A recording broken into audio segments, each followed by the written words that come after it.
नमस्कार मित्रों, मैं विकास शाक्या एक बार फिर से आप सबका स्वागत करता हूं अपने चैनल पर। और आज हम देखेंगे कि किस प्रकार युवा प्रभु श्री राम ने ताड़का के जंगल में शिव योग किया। इसके विषय में हनुमान जी ने क्या बताया, इसे बड़े ध्यान से सुनिएगा। शिव योग के महत्व को समझने के लिए यह अध्याय बहुत उपयोगी है। तो आइए अध्याय शुरू करते हैं। अगले दिन ब्रह्म मुहूर्त में चरण पूजा का 7वां सत्र शुरू हुआ। इस सत्र के यजमान थे प्रणव नामक एक मातंग पुरुष। उसकी आत्मा को पवित्र करने के लिए हनुमान जी ने भगवान राम की ताड़का के जंगलों में लीलाओं का बखान किया। हनुमान जी बोले, हे मातंगों, जब प्रभु राम वयस्क हुए, उन्होंने जिस काम के लिए धरती पर जन्म लिया था, उस काम की शुरुआत करने में भूमिका निभाने का अवसर ऋषि विश्वामित्र को मिला। अयोध्या के बड़े राजकुमार राम और लक्ष्मण अपने महल की सुख सुविधाओं को छोड़कर असुरों के साथ अपने पहले सीधे सामने के लिए चल पड़े। शाही रथ उन्हें राज्य की सीमा तक छोड़ने आया, जहां से वे नंगे पांव सन्यासियों की भांति चल पड़े। उनके पैर धरती को इतने हल्के से छू रहे थे, जैसे धरती का चुम्बन ले रहे हों। उनका मन पूर्णतः वर्तमान क्षण में था और वे भूत और भविष्य के विचारों से पूर्णतया मुक्त थे। ऋषि विश्वामित्र उन्हें ऋषियों और देवों की कहानियां सुना रहे थे और रात दिन ऐसे गुजर रहे थे जैसे स्वागत कालीन बिछाता चला जा रहा हो। एक दोपहर जब उन्होंने खाना खाकर अपनी यात्रा पुनः शुरू की, उन्हें सामने बादलों से कुछ अशुभ होने का आभास हुआ।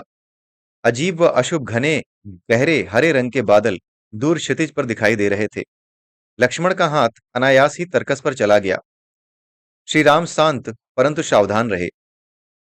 वहां पर वे रहस्यमय बादल देख रहे थे। ऋषि विश्वामित्र ने उनकी चिंतापूर्ण जिज्ञासा को शांत करने की पहल की। वे बादल नहीं हैं, वे वृक्ष हैं, ताड़का के जंगल के वृक्ष। वह जंगल हमारी इस यात्रा का एक पड़ाव है। जैसे ही वे थोड़ा सा आगे बढ़े, उन्हें एहसास हुआ कि क्षितिज पर गहरे हरे रंग का वो गुब्बार असल में वहां के वृक्षों के शिखरों के कारण प्रतीत हो रहा है। उनके कदम अनायास ही तेज हो गए थे, जैसे कोई चीज उन्हें जंगल की तरफ खींच रही हो। राम जी ने देखा कि छोटे वृक्षों और झाड़ियों के बीच होते हुए जो रास्ता जंगल की ओर जा रहा था, वह संदेहास्पद रूप से साफ था। उस पर कोई कांटा या टूटी टहनी नहीं पड़ी थी। ताड़का के जंगल का वह रास्ता वे तुरंत पूरा कर लेते अगर कोई अड़चन नहीं आती। और अड़चन आई एक आदमी की सहायता की चीखों के रूप में, जिसके पीछे गुस्साए हाथियों का एक झुंड पड़ा था। पहले तीर लक्ष्मण ने चलाए। लक्ष्मण ने तीरों से छोटे छोटे वृक्ष उखाड़कर हाथियों के रास्ते में बाधा उत्पन्न करने का प्रयास किया। जब राजकुमार राम एक जगह शांत होकर खड़े होकर हालात का जायजा ले रहे थे, लक्ष्मण जी झुरमुटों में से दौड़ते हुए तीर चला रहे थे। थोड़ा सोच विचार करने के पश्चात युवा श्रीराम लक्ष्मण के पीछे दौड़े, लेकिन उन्होंने एक भी तीर नहीं चलाया। लक्ष्मण अकेले ने हाथियों को भगा दिया और उस आदमी के पास पहुंचे जो बुरी तरह से घायल था। मुझे अपने गुरुदेव के आश्रम ले चलो। घायल आदमी ताड़का के जंगल की दूसरी दिशा में इशारा करते हुए बुदबुदाया। राम जी किसी कारण से अनिर्णय की स्थिति में लग रहे थे। लक्ष्मण ने उस आदमी को अपनी बाहों में उठा लिया और उस आश्रम की ओर दौड़ने लगे। राम जी ने अपना सिर ऐसे हिलाया जैसे वे अपने किसी हिस्से को चल रही घटनाओं में शामिल रखना चाह रहे थे। वहीं पर रुको लक्ष्मण, राम जी चिल्लाए। कुछ गलत प्रतीत हो रहा है। यह भ्रमजाल हो सकता है, लेकिन बुरा भ्रमजाल नहीं है। ऋषि विश्वामित्र वहां पहुंच गए थे। वे बोले, मैंने लोगों को ताड़का के जंगल में जाने से बचाने के लिए यहां पर कई भ्रमजाल बिछा रखे हैं। यह भी उन्हीं में से एक है। देखो, तुम लोग ताड़का के जंगल की ओर जा रहे थे, लेकिन इस जाल ने तुम्हें विपरीत दिशा दे दी। श्री राम जी ने आराम की सांस ली। लक्ष्मण वहां पर उस मनुष्य की भांति स्थिर खड़े थे जिसे अभी अभी पता चला हो कि वह दलदल में खड़ा है। उन्हें नहीं पता था कि वे उस घायल मनुष्य की देह का क्या करें जिसे उन्होंने बाहों में उठा रखा था।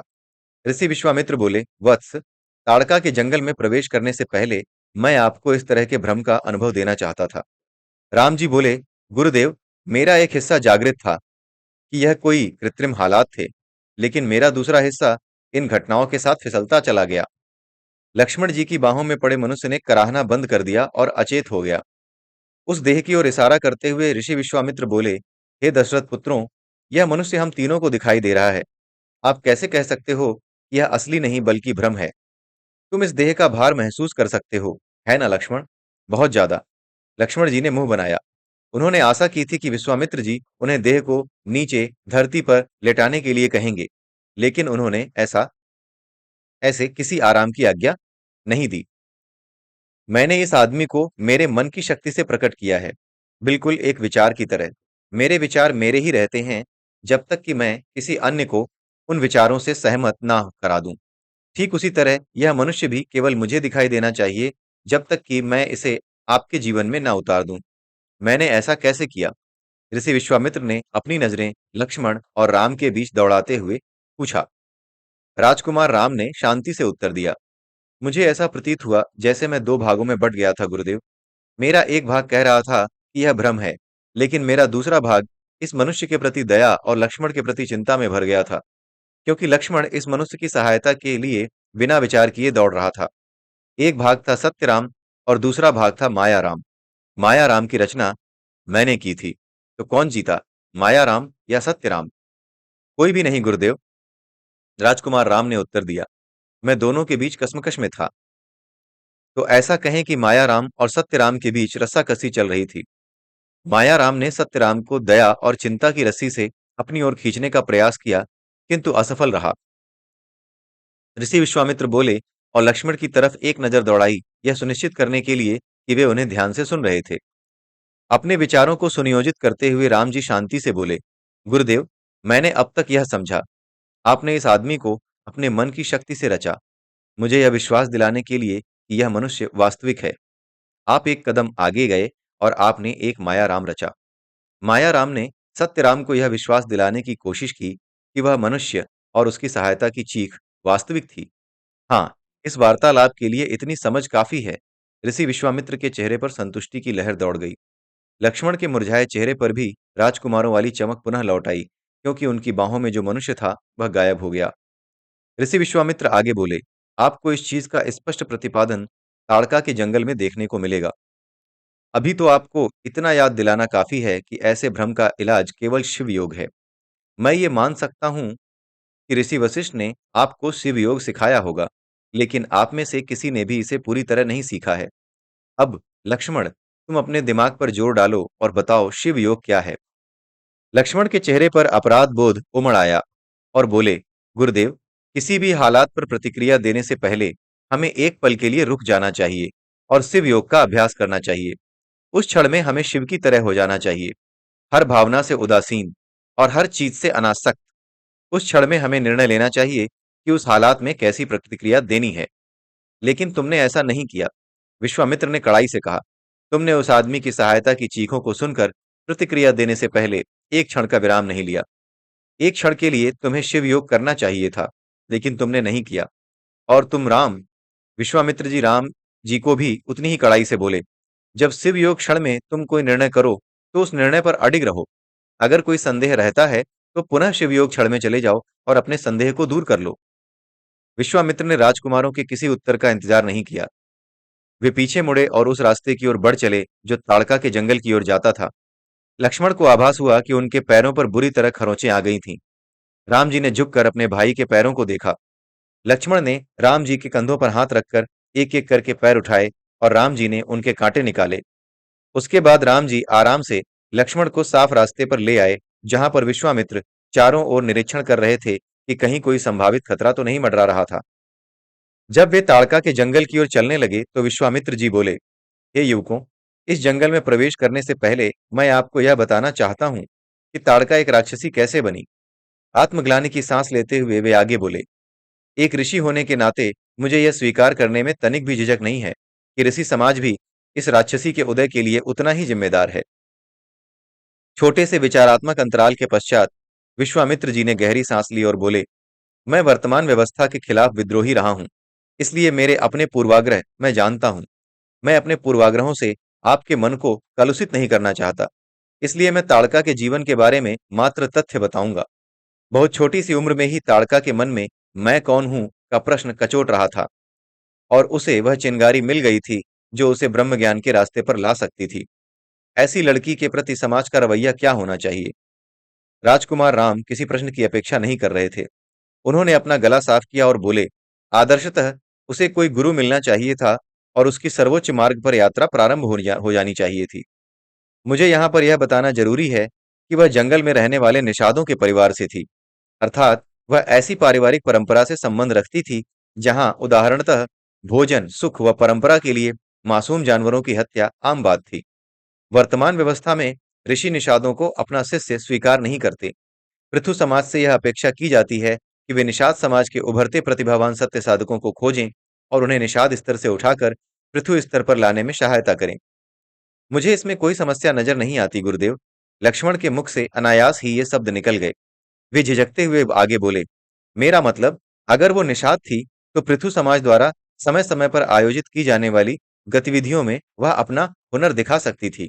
अयोध्या में ऐसे बहुत से कार्यक्रम होते हैं जिनमें पृथु लोग प्रतिभावान निषादों को खोजकर उन्हें अपने परिवार और समाज का हिस्सा बनाते हैं, पति पत्नी भाई बहन आदि के रूप में। ऋषि विश्वामित्र ने लक्ष्मण की बात पर श्री राम की टिप्पणी का इंतजार किया, लेकिन राम जी एक शब्द भी नहीं बोले। ऋषि विश्वामित्र आगे बोले, हे दशरथ पुत्रों, सत्य साधना की पहली चिंगारी से लेकर गुरु को समर्पण करने के बीच में जो समय होता है, उसमें लगभग हर सत्य साधक विद्रोह के दौर से गुजरता है। उस दौर में कोई निषाद साधक पृथु समाज द्वारा आयोजित किसी भी स्पर्धा से घृणा करेगा। उसके मन में ऐसे विचार आएंगे, मेरी चेतना का स्तर नापने वाले पृथु कौन होते हैं, मेरी आत्मा की शुद्धि को प्रमाणित करने वाले पृथु कौन होते हैं, आदि आदि। ऐसे विचार में केवल साधारण निषाद ऐसी स्पर्धाओं में हिस्सा लेते हैं। मेरे विचार में केवल साधारण निषाद ऐसी स्पर्धाओं में हिस्सा लेते हैं। ऐसे निषाद पृथु स्तर तक तो पहुंच सकते हैं, लेकिन ऋषि स्तर तक नहीं। क्या तुम कोई ऐसा नाम बता सकते हो जो ऐसी स्पर्धाओं के जरिए पृथु समाज का हिस्सा बना और फिर ऋषि स्तर तक पहुंचा? लक्ष्मण जी के पास इसका कोई उत्तर नहीं था। उन्होंने राम जी की ओर देखा। राम जी विचार पूर्वक बोले, गुरुदेव, आदर्शतः पृथु और निषादों को वर्गीकृत करने की व्यवस्था होनी ही नहीं चाहिए। ऋषि विश्वामित्र यही सुनना चाहते थे। उन्होंने अपनी संतुष्टि होने की भावना पर एक प्रश्न का पर्दा डाल दिया। उन्होंने पूछा, बताओ राम, ऐसी किसी व्यवस्था की अनुपस्थिति में युवा ताड़का ब्रह्म ज्ञान के रास्ते पर कैसे आती? राम जी विनम्रता से बोले, गुरुदेव, मेरे विचार में देवताओं को ताड़का और किसी पृथु के बीच स्वाभाविक रूप से संबंध स्थापित करने में भूमिका निभानी चाहिए थी। ऐसे संबंध से वह पृथु बन जाती और फिर किसी ऋषि से गुरु संबंध बनाकर वह सत्य को पा लेती। युवा ताड़का को कोई मंत्र श्लोक नहीं आते थे जिससे वह देवों का आवाहन करती।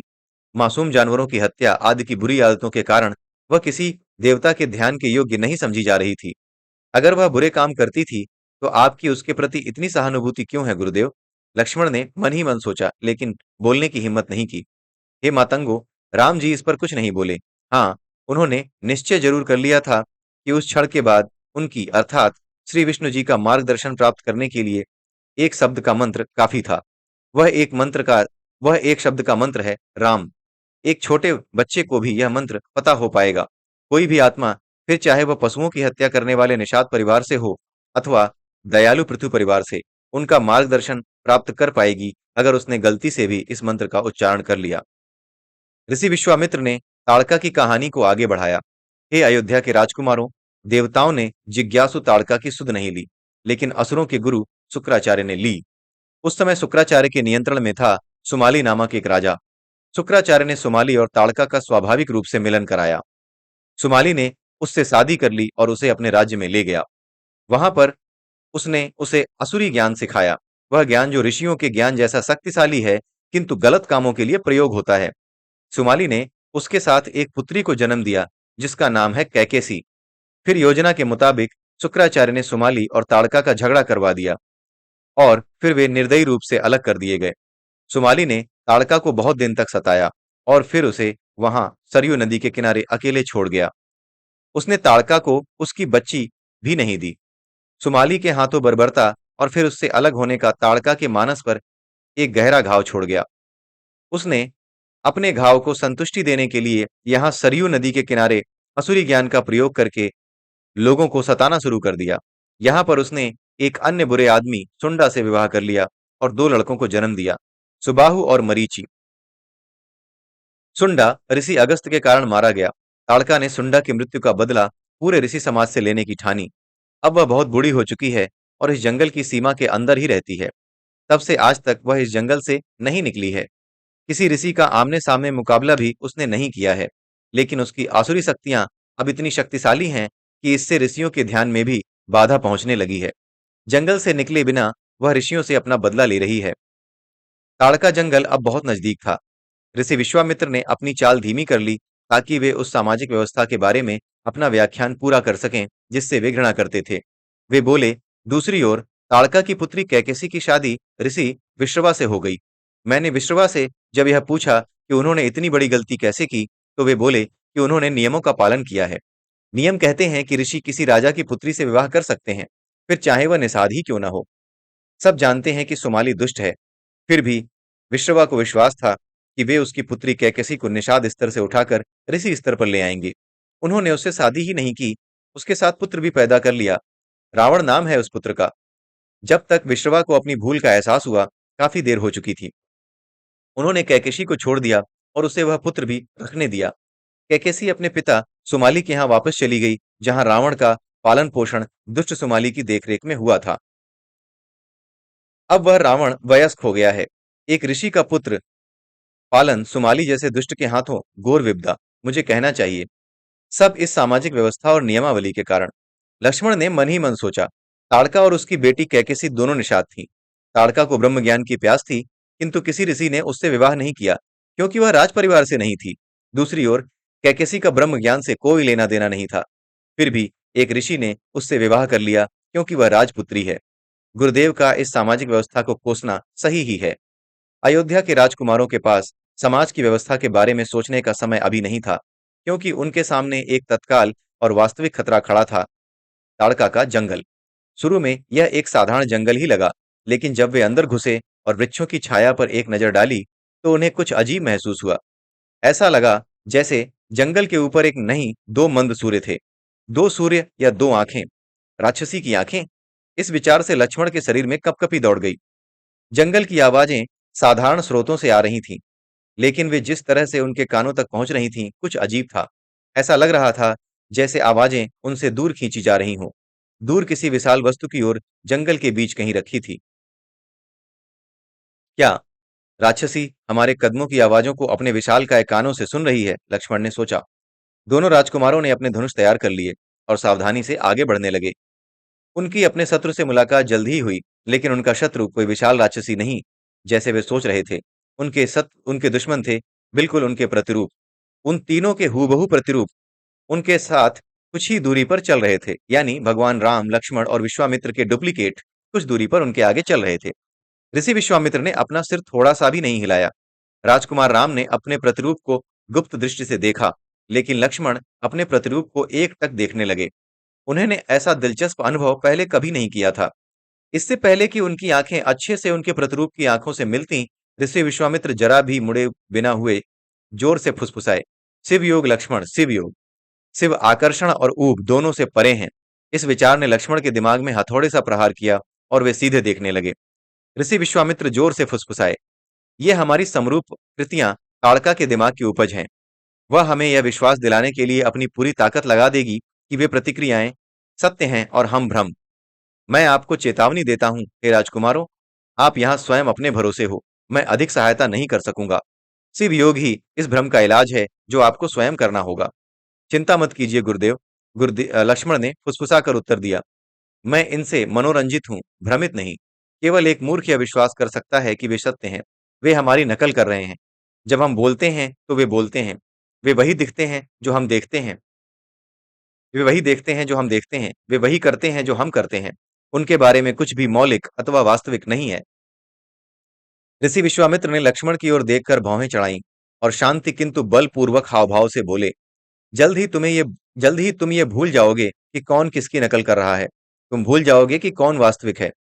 सत्य लक्ष्मण गायब हो जाएगा और भ्रम लक्ष्मण को तुम्हारी आत्मा सत्य मानकर अपना लेगी, और फिर तुम ताड़का के दास बन जाओगे, उन सैकड़ों दासों की तरह जो इस जंगल में रह रहे हैं। बचकानी हरकतें मत करो और शिव योग करो। हे मातंगों, इसके पीछे एक कारण था कि अयोध्या के राजकुमार नंगे पांव ऋषियों की भांति ताड़का का मुकाबला करने आए थे, क्योंकि न ही ऋषि, न ही योद्धा, न ही देवता और न ही मनुष्य ताड़का को हरा सकता था। केवल ऐसा तत्व उसे हरा सकता था जो ऋषि, योद्धा, देव और मनुष्य एक साथ हो। राम और लक्ष्मण की जोड़ी वह तत्व थी।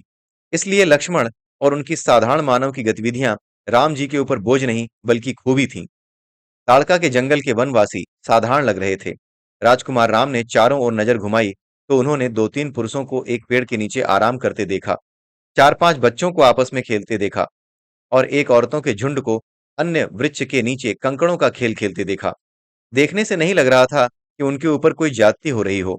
वास्तव में वे अन्य जंगलों के वनवासियों से अधिक स्वस्थ दिखाई दे रहे थे। सुनिए, आपको यहाँ पहले कभी नहीं देखा। आप इस जंगल में पहली बार आए लगते हैं। एक वनवासी जो राजकुमार राम से दोगुनी उम्र का था, आगे बढ़ रहा था। राम, लक्ष्मण और विश्वामित्र के डुप्लीकेट्स की ओर, यानी प्रतिरूपों की ओर। ऐसा लगता है कि हम यहाँ के लोगों को दिखाई नहीं दे रहे हैं। लक्ष्मण जी धीमे से बोले। हाँ, उन्हें केवल हमारे माया रूप दिखाई दे रहे हैं। ताड़का द्वारा रचे गए माया रूप, राजकुमार राम बोले। माया राम ने अजनबी वनवासी को उत्तर दिया। हाँ, हम पहली बार इस जंगल से गुजर रहे हैं। मेरा नाम है राम। ये उत्तर माया राम दे रहे हैं, जो कि असली राम का प्रतिरूप यानी डुप्लीकेट है। और मेरा नाम लक्ष्मण है, माया लक्ष्मण ने जोड़ा। माया लक्ष्मण ने भी जवाब दिया कि हाँ, मेरा नाम लक्ष्मण है, ये असली लक्ष्मण नहीं थे। अजीब बात यह हुई कि जब माया लक्ष्मण ने ये बोला, सत्य लक्ष्मण को भी बिल्कुल यही बोलने की इच्छा हुई। उन्होंने अपने होठों में गति महसूस की और मन ही मन बिल्कुल वही शब्द बोले, और मेरा नाम है लक्ष्मण। ऋषि विश्वामित्र ने ध्यान किया कि लक्ष्मण ताड़का ताड़का के जाल में फंस रहे थे। वे बोले, शिव योग लक्ष्मण, शिव योग। शिव जैसे बनो जो प्रश्न और उत्तर दोनों से अलग और उदासीन है।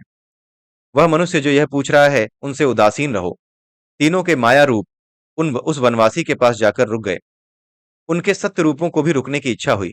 सत्यराम ने कहा, हमें अपने माया रूपों की नकल करने की तीव्र इच्छा का सामना करना पड़ रहा है। क्या उनके साथ भी ऐसा ही हो रहा है? और आपका नाम क्या है वनवासी?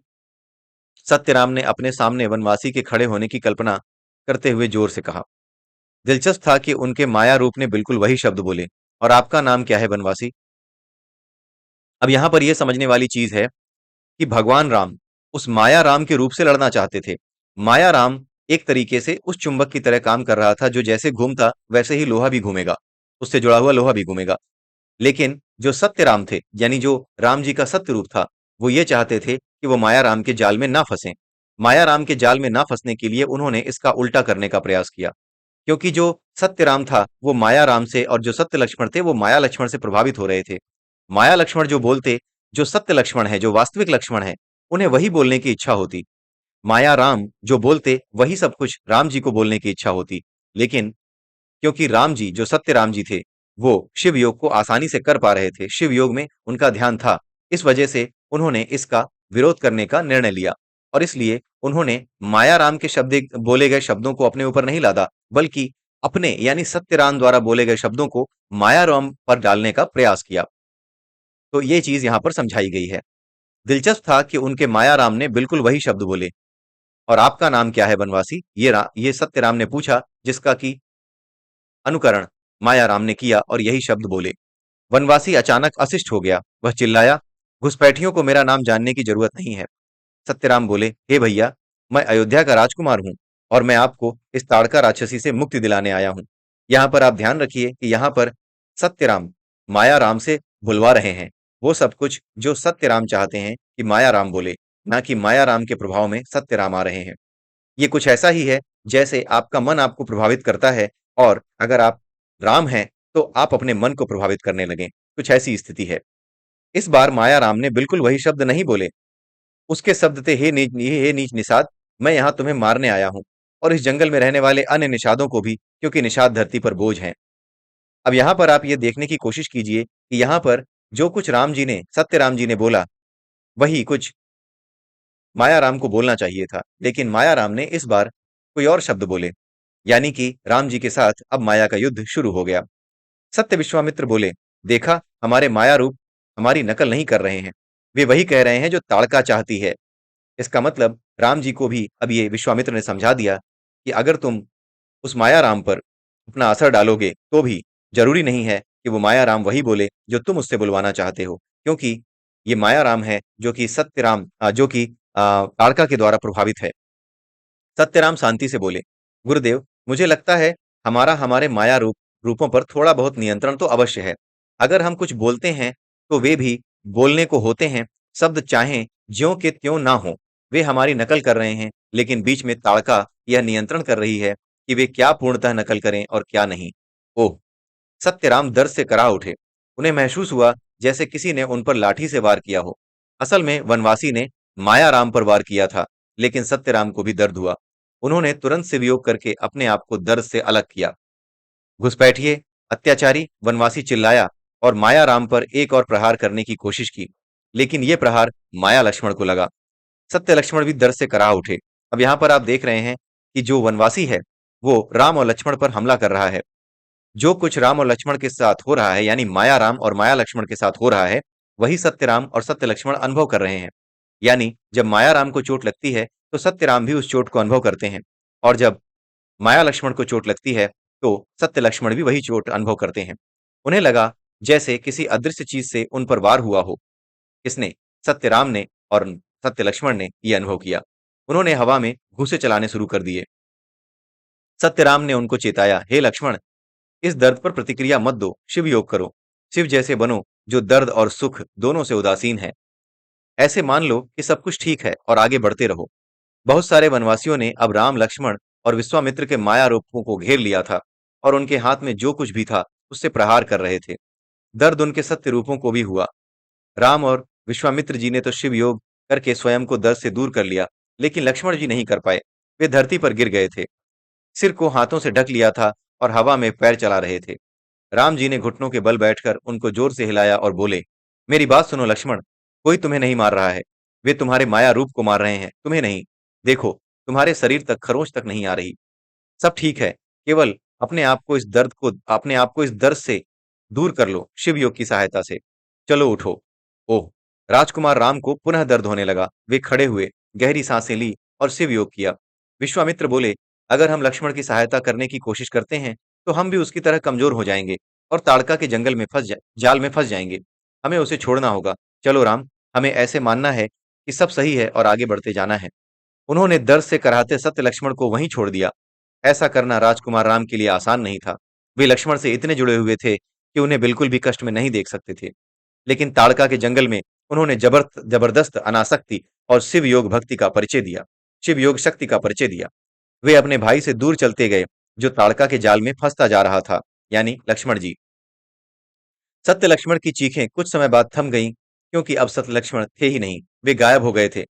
अब केवल माया लक्ष्मण था, जो अचेत पड़ा था गुस्साए वनवासियों के बीच। वे वनवासी जो ताड़का के दास थे।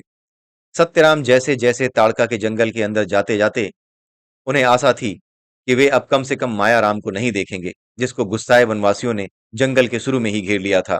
लेकिन वे गलत साबित हुए। जैसे ही वे जंगल के केंद्र में पहुंचे, जहां उन्हें ताड़का और उसके लड़कों का सामना करना था, उन्हें मायाराम फिर से दिखाई दिए, माया लक्ष्मण के साथ। वे बुरी तरह घायल थे और अच्छे से चल भी नहीं पा रहे थे। वे चिल्ला रहे थे, आ और मुकाबला कर, हे कायर ताड़का, आ। माया राम और माया लक्ष्मण की इच्छा जल्द ही पूरी हो गई, जब उनका सामना वृक्ष जितने आकार के 3 जीवों से हुआ। वे थे ताड़का, सुबाहु और मरीचि। जैसे ही माया राम और माया लक्ष्मण ने अपने धनुषों से उन दैत्यों पर निशाना साधा, सत्यराम ने विश्वामित्र जी से कहा, गुरुदेव, ये ताड़का और उसके लड़कों के असली रूप नहीं है ना? इनके साथ लड़ाई करने का मतलब होगा ताड़का के जाल में फंसना। इनके असली रूप कहाँ हैं? उनके असली रूपों को ढूंढना ही तो काम है जिसके लिए मैं तुम लोगों को यहाँ लाया हूँ। ऋषि विश्वामित्र संक्षिप्त रूप से बोले। थोड़ा रुक कर उन्होंने राम को सुझाया, ब्रह्म योग। राजकुमार राम पास के एक पेड़ के नीचे बैठ गए। उन्होंने पहले शिवयोग से अपनी इंद्रियों को बाहरी संसार से बंद कर लिया। ताड़का और उसके लड़कों ने माया रूप की हंसी, माया राम और लक्ष्मण राम का उन पर प्रहार, और अंततः पूरा जंगल उनके लिए गायब हो गया। उसके बाद उन्होंने ब्रह्म योग किया। अपनी समस्त आत्मशक्ति से राम जी ने निश्चय पूर्वक दावा किया, मैं राम नहीं हूं, मैं राम लक्ष्मण हूं। राम और लक्ष्मण दो नहीं, एक मैं और मैं वो नहीं, मैं वो हूं। एक मैं और मैं वो हूं। यानी राम जी ने अपने आप को लक्ष्मण के साथ एक महसूस करने की कोशिश की। कुछ समय बाद एक थरथराता श्वेत प्रकाश प्रकट हुआ, जो लक्ष्मण के रूप में आ गया। सत्य लक्ष्मण अब वापस आ गए थे, और वो अकेले वापस नहीं आए थे। भ्राता राम, मैंने ताड़का और उसके लड़कों के सत्य रूप को देखा है। देखो, वे जहां पर पहले 3 दैत्याकार जीव खड़े थे, अब वहां 2 अधेड़ उम्र के पुरुष खड़े थे, और उनके पीछे छुपी थी एक कमजोर सी वृद्ध महिला, जो अच्छे से खड़ा भी नहीं हो पा रही थी। दोनों पुरुष भाला ताने हुए थे। उनमें से एक ने भाला फेंक दिया, लेकिन इससे पहले कि वह लक्ष्य तक पहुंचता, लक्ष्मण ने तीर चला दिया जिससे पहले ही भाला कट गया और फिर उसे चलाने वाले मनुष्य की गर्दन भी कट गई। सुबाहु धरती पर गिर गया, मृत हो गया। दूसरा पुरुष डर गया और वहां से भागने लगा। लक्ष्मण ने एक और तीर से निशाना साधा और क्रोध में चिल्लाए, मेरा सामना करो कायर। उसे जाने दो लक्ष्मण, यह कठपुतली हमें इसके मालिक तक पहुंचाएगी। राम जी ने देवत्व की आभा के साथ कहा। ताड़का और उसके लड़के शुक्राचार्य की कठपुतली मात्र थे। जब उनसे उनकी आसुरी शक्तियां छिन गईं, वे साधारण मनुष्य बन गए। ताड़का ऐसे लग रही थी जैसे उसे सालों तक कहीं अंधेरे कमरे में रखा गया हो। वह मुश्किल से सांस ले पा रही थी। उसने अपने पुत्र की मृतदेह को एकटक देखा और फिर धीरे-धीरे अपना सिर उठाया। जब उसकी छोटी-छोटी आंखें राजकुमार राम की आंखों से एक पल के लिए मिली, वह भी गिर गई, मृत होकर के। उसका दूसरा पुत्र मरीचि, जिसे वहां से भागने दिया गया, उसने बाद में माता सीता के अपहरण में अहम भूमिका निभाई, जिसके बाद अंतिम युद्ध हुआ। हनुमान जी ने विराम दिया। अब जबकि यजमान प्रणव की आत्मा शुद्ध हो गई थी, बाबा मातंग ने उसके लिए अर्पण की प्रक्रिया शुरू की। हनुमान जी की लीलाओं का यह अध्याय यहीं समाप्त होता है। जय सिया राम, जय श्री कृष्णा, जय श्री राधे मित्रों।